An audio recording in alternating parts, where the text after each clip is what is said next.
આપણે નારદ પંચરાત્રમાંથી ભગવાન શ્રી કૃષ્ણના ભક્તોની મહિમા શું છે એનું વર્ણન હાલે છે.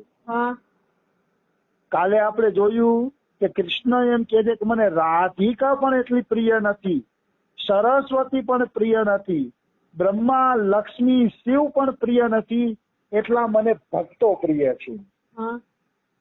તો ભગવાને આવું શા માટે કીધું? તો કે તત્વની દ્રષ્ટિથી જુઓ ને તો ભક્તની આત્મા અને રાધાજીની આત્મામાં કોઈ ભેદ નથી, એટલે કૃષ્ણને ભક્તો વાલા છે. કારણ કે સંસારના તમામ પ્રાણીઓની આત્મા આ રાધા રાણીની આત્મા છે. તમામ સંસારના જેટલા પ્રાણીઓ છે એની તમામ આત્માઓ રાધા રાણીની જ આત્મા છે. રાધા રાણીની એટલે કૃષ્ણ માટે બીજું કોઈ પ્રાણી જ નથી. પછી તો એ બોલી શકે ને કે મને બધા ભક્તો વાલા છે, એટલું બીજું કોઈ વાલ નથી. કારણ કે ભક્તો એ રાધાજીનું જ સ્વરૂપ છે. પુરુષ તો એક કૃષ્ણ જ છે, બાકી તો બધા રાધા રાણીના ગોપીના સખીના જ સ્વરૂપ છે. અને સખીને ગોપી રાધા રાણી સમાન છે, એટલે કૃષ્ણ અહીંયા કઈ ખોટું બોલતા નથી, એમાં કોઈ શંકા નથી. ફરી કહે શ્રી કૃષ્ણ ભક્ત પ્રાણ સ્વરૂપ તથા વૈષ્ણવ કૃષ્ણ પ્રાણ સ્વરૂપ છે. મતલબ કૃષ્ણ ભગવાન ભક્તોના પ્રાણ સ્વરૂપ છે અને વૈષ્ણવો કૃષ્ણના પ્રાણ સ્વરૂપ છે. જો ગીતાજીમાં ભગવાને કીધું છે યે યથા મામ પ્રપદ્યન્તે તાંસ્તેવ ભજામ્યહમ, જે વ્યક્તિ મને જેવા ભાવે ભજે છે ને હું એને એવા ભાવે ભજું છું. જેવા ભાવે મારું ભજન કરે છે એવા જ ભાવે હું ભજન કરું છું. મતલબ ભક્તો કૃષ્ણને પોતાના પ્રાણ સ્વરૂપ માને છે, તો કૃષ્ણ પણ ભક્તોને પોતાના પ્રાણ સ્વરૂપ માને છે. નિશ્ચિત પ્રાણ સ્વરૂપ માને છે, એમાં કોઈ એટલે કોઈ શંકા નથી, કિંચન માત્ર સંશય નથી. આવી વસ્તુ છે. પછી વૈષ્ણવ કૃષ્ણનું ધ્યાન ધરે છે તથા કૃષ્ણ વૈષ્ણવનું ધ્યાન કરે છે. જુઓ આના માટે એક સરસ મજાની કથા આવે છે કે તમે કૃષ્ણ ભગવાનનું અનન્ય ચિંતન કરશો તો કૃષ્ણ ભગવાન તમારું અનન્ય ચિંતન કરશે. તો કે આવી એક કથા આવે છે મહાભારતની, અને ચૈતન્ય ચરિતાવલી પુસ્તકમાં પ્રભુદત્ત બ્રહ્મચારીએ આ કથા લખેલી છે. કથા એવી છે કે એક વખત મહાભારત યુદ્ધમાં રાતના 12, 12:30 વાગ્યે યુધિષ્ઠિર કૃષ્ણ ભગવાનને મળવા જાય છે. અચાનક યુધિષ્ઠિરને કોઈ કામ આવી ગયું ને એટલે રાતના 12, 12:30 વાગ્યે એ કૃષ્ણ ભગવાન પાસે ગયા.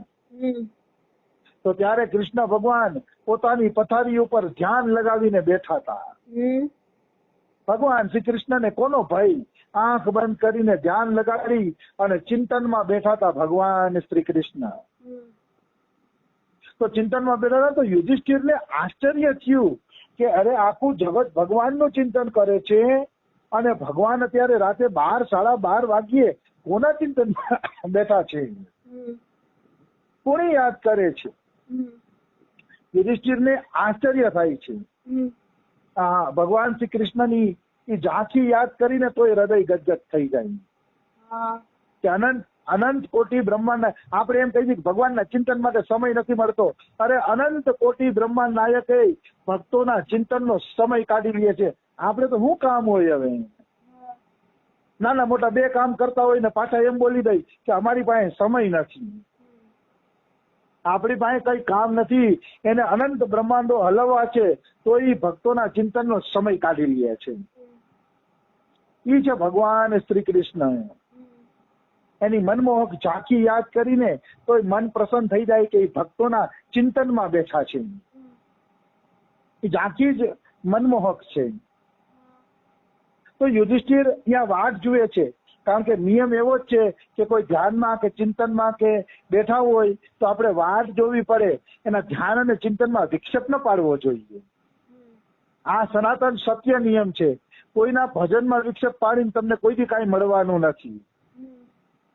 આ યુધિષ્ઠિર દેખાડે છે. યુધિષ્ઠિર તો હોશિયાર વ્યક્તિ હતા, ભક્ત હતા, એટલે જો એને કૃષ્ણના ધ્યાનમાં ભંગ ન પડાવી હોય. અને વાત જુએ છે કે ક્યારે ભગવાન શ્રી કૃષ્ણ ધ્યાનમાંથી ઉઠે અને પછી હું એની યારે વાતચીત કરું. પછી થોડીક વાર પછી અડધી પોણી કલાક પછી ભગવાન શ્રી કૃષ્ણ ધ્યાનમાંથી ઉભા થયા. ધ્યાનમાંથી ઉભા થયા ને ભગવાન શ્રી કૃષ્ણ તો યુધિષ્ઠિર પૂછે છે કે ભગવાન મારે કામ તો બીજું હતું, પણ પેલા મને એક પ્રશ્ન થાય છે કે તમે કોનું ધ્યાન કરો છો?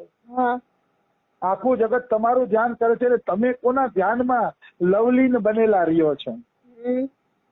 ત્યારે ભગવાન શ્રી કૃષ્ણ બહુ સરસ વાત કરે છે કે બાણોની સૈયા ઉપર જે ભીષ્મ હૂતો છે ને, હું એનું ધ્યાન કરું છું. તો કે પ્રભુ ભીષ્મનું ધ્યાન કરો છો? તો કે હા, ચારે તરફથી બાણોથી વિંધાવા છતાં પણ એ નિડર વ્યક્તિ, એ દિવ્ય વ્યક્તિ મારું અખંડ ચિંતન કરે છે, એટલે હું પણ ઘરે બેઠા બેઠા એનું ચિંતન કરું છું. જો બહુ કઠિન છે. આપણે તો હોય હણી લાગે કે કાંટો લાગે તો ઓય માને ઓય બાપલિયા થઈ જાય છે. કોઈ કે કાંટો લાગે તો ઓય માને ઓય બાપલિયા થઈ જાય છે. અહીંયા ભીષ્મ આખા બાણોની સયામાં વિધાયેલા છે, છતાં પણ કૃષ્ણનું ધ્યાન કરે છે. તો ઈ ભીષ્મની મહાનતા છે. આવું ચિંતન હરેક વ્યક્તિ, સાધારણ વ્યક્તિ ન કરી શકે, સંભવ જ નથી. તોય ભીષ્મ પિતામહ કૃષ્ણનું, એટલા માટે રાતના ઉજાગરા કરીને પણ કૃષ્ણ ભીષ્મનું ચિંતન કરે છે. આવા ભીષ્મ જેવા ભક્ત હોવા જોઈએ, ત્યારે કૃષ્ણ ચિંતન કરે. બાકી તો કૃષ્ણ માટે બધા જીવ હરખા, પણ ભીષ્મ જેવા કોઈ હોય તો કૃષ્ણ પણ એનું ચિંતન કરવા માટે મજબૂર બની જાય છે.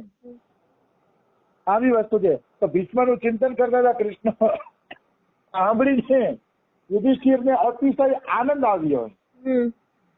યુધિષ્ઠિર અતિશય પ્રસન્ન થયા કે ભગવાન કેટલા દયાળુ છે, ભગવાન ભક્તોનું કેટલું બધું સન્માન કરે છે, કેટલું વાલ કરે છે.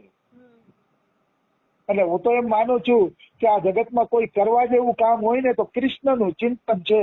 કારણ કે જગતમાં ગમે એનું ચિંતન કરશો ને, હું ગેરંટી જ આપું છું કે સંકટ સમયે કોઈ ઉભો રહેશે નહીં. આ સંસારની અંદર મેં જોઈ લીધું છે, મેં તો અનુભવ કરી લીધો છે. સંકટ સમયે બધા ભાગશે, ઉભા કોઈ નહીં રહે. નથી રહેતા, કોઈ પણ નથી રહેતા. હું ખુદે નથી ઉભો રહેતો. ઘણી વાર ઘણા ભક્તો આવે મારી પાસે આશા લઈને આવે કે ફરવા પ્રિયાસણ આવશે, પણ હું એના સંકટમાં ઉભો નથી રહેતો, કારણ કે બધા ભેગો હું નથી જાતો. હું ખુદે વતલી બારી ગોતી લઉં છું, ભાઈ હું નહીં આવી શકું, કે મને તકલીફ છે બીપીની, કે અત્યારે હું નહીં આવું, તડકા પડે છે, આ તો જે કાંઈ હોય. તો હું પણ વતલી બારી ગોતું છું ઘણા પાસે. એનું કારણ જ છે કે ભગવાન સિવાય અનન્ય સેવા ભક્તની બીજું કોઈ કરી જ ન શકે. હું તો સાચું કહું છું, એટલે મારે મારું કહેવું પડે, ભગવાન જેવો ધણી નહીં.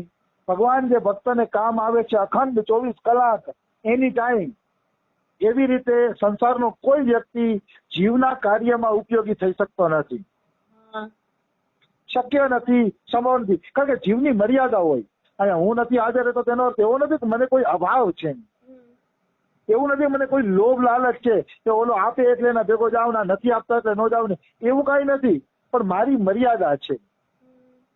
જીવની મર્યાદા હોય એટલે જીવ બધી રીતે સહાયતા ન કરી શકે, પણ ઈશ્વરની કોઈ મર્યાદા નથી. ચપટી વગાડે ત્યાં બ્રહ્માંડો બદલાવી નાખે છે, એની કોઈ મર્યાદા ન હોય.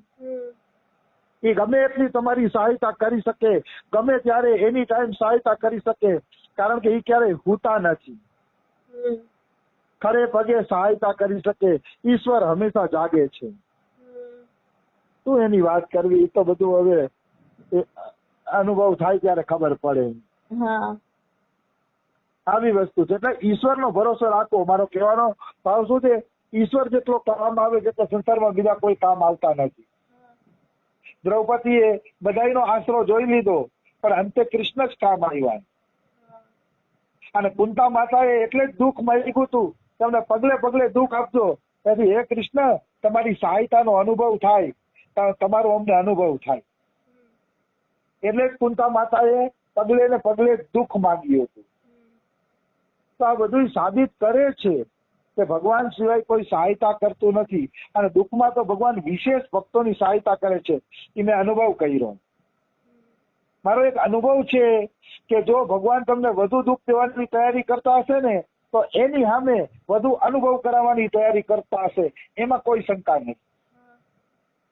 જયારે જયારે તમારા પર કૃપા વધશે ને તો દુઃખે વધશે, પણ દુઃખ વધશે તો કૃપા વધશે, અને કંઈક તમને નવો અનુભવ કરાવશે ભગવાન.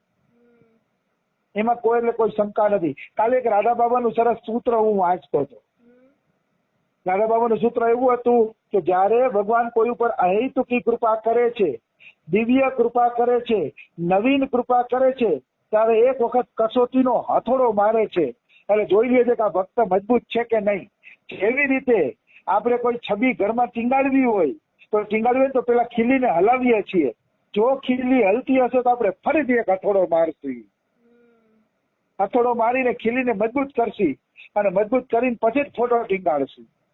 એમ જે ભક્ત ખીલીની જેમ હલબલ હલબલ થતો હશે ને એને ભગવાન એક કસોટીનો હથોડો મારશે, અને એવો કસોટીનો હથોડો મારશે ને તે ભગવાનમાં ઠોસ પૂર્વક લાગી જશે. પછી હલબલ હલબલ નહીં થાય, પછી હલબલ નહીં થાય, એ ભગવાનમાં દિવ્યતાથી લાગી જશે. આવી વસ્તુ છે. તો કહેવાનો ભાવ શું છે કે ભાઈ કસોટી આવે છે તો આને કૃપાની અનુભૂતિ ભગવાન વધુ કરાવે. મારા અનુભવ છે, પણ હવે હું અત્યારે કોઈને કહેવા માંગતો નથી, પણ એટલું જરૂર છે કે દુઃખના સમયમાં કૃપા અનુભૂતિ વધુ હોય છે, એમાં કોઈ શંકા નથી. તો આગળ આપણે વધીએ. બ્રહ્માજી નારદજીને શું કહે છે કે હે નારદ, જે મનુષ્યો બહાર તથા અંદર કૃષ્ણ ભગવાન, બહાર અને ભીતર જેને કૃષ્ણ ભગવાન નથી દેખાતા એવા મલિન ચિત્તવાળોનું તપ વ્યર્થ છે. મતલબ અંદર અને બહાર બધી જગ્યાએ જેને કૃષ્ણ ભગવાન નથી દેખાતા એ બધા મલિન ચિત્તવાળા છે. મતલબ એ બધાનું ચિત્ત છે ને મેલું છે, કારણ કે કૃષ્ણ તો વાસ્તવમાં અંદર બહાર બધી જગ્યાએ છે, તો બધી જગ્યાએ દેખાવા જોઈએ. જો નથી દેખાતા તો તમારું ચિત્ત મલિન છે, અને મલિન ચિત્ત વાળાઓને તપસ્યા બધી વ્યર્થ થઈ જાય છે. વ્યર્થમાં તરત એને ફળ મળતું નથી.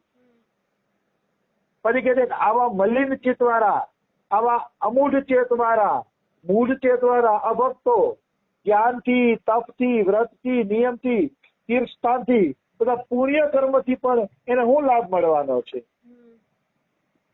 કોઈ લાભ નહીં મળે. પેલા તમારી મૂઢતાને દૂર કરો, બધાયમાં ભગવાનને જુઓ, બધાયમાં ભગવાન રહેલા છે એવો ભાવ કરો. જો એવો ભાવ નથી થતો તો તમારા તપસ્યાથી કોઈ કાંઈ વળવાનું નથી. એ તપસ્યા બધી મૂઢ ચેતનામાં વહી જશે ને મૂઢ ચેતના કહેવાય. તપ તપસ્યા આદિ પેલા તમે ભગવાન સાથે પ્રેમ કરો, સંબંધ બાંધો, ભગવાનને ઓળખો, પછી જ તમારી તપ તપસ્યાની બધું ફળ દેવાનું ચાલુ કરશે. દાખલા તરીકે પેલા તમે સ્કૂલમાં એડમિશન લ્યો ને પછી ભણવાનું ચાલુ કરો ને તો એ ભણવાનું સાર્થક છે, કારણ કે તમને સ્કૂલમાંથી પ્રમાણપત્ર મળશે. પણ કોઈ સ્કૂલમાં નથી ગયો અને સીધો ઘરે ભણવાનું ચાલુ કરી દીધું તો એ મૂઢ ગમે એટલી મહેનત કરશે ને તો એને પ્રમાણપત્ર નહીં મળે, અને પ્રમાણપત્ર નહીં મળે એટલે એનું બધું ભણતર નકામું છે. એવી રીતે કૃષ્ણ ભક્તિ છે ને સ્કૂલમાં દાખલો છે. જેની કૃષ્ણ ભક્તિ પાકી નથી ને એને હજી સ્કૂલમાં દાખલો જ નથી મળ્યો તો એ મૂઢને પછી બીજું શું મળવાનું છે? પછી મૂઢને બીજું કાંઈ મળવાનું નથી. આવી વસ્તુ છે. એટલે પેલા દાખલ થાવ, ભગવાન હારે સંબંધ બાંધો, પછી ભક્તિ કરો, પછી એના માટે વ્રત, ઉપવાસ, તપ તપસ્યા કરો તો એની સાર્થકતા છે.